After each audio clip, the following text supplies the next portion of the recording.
Welcome to my videos. So guys, in this video we are going to see how to apply an electronic visa, or in other terms electronic authorization, to travel to Mexico. Before I proceed further, if you're not yet subscribed to my channel, please don't subscribe right now.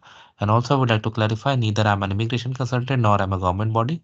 So if you take anything out of this video, you do it at your own risk.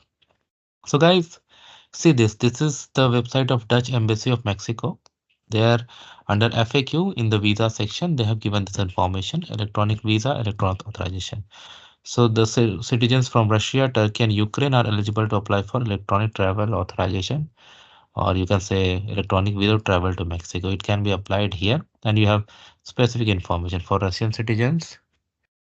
It is there. You can translate to more information, like it's going there. But anyway, in order to apply, you can click on apply here. It's available in multiple language.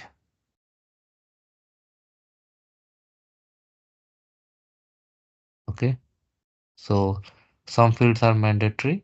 Current nationality, C. Only three you are getting here, of course. But if they add more countries here, they will see that option also. Place of birth, passport, travel document, trip information, purpose, where you live. It's based on citizenship, not based on where you currently live. That's why you see all the countries list here. And it's very simple form. And at the end, you need to save and then submit. And that is how it works, guys. Okay. And then from here, you can proceed and follow the next steps.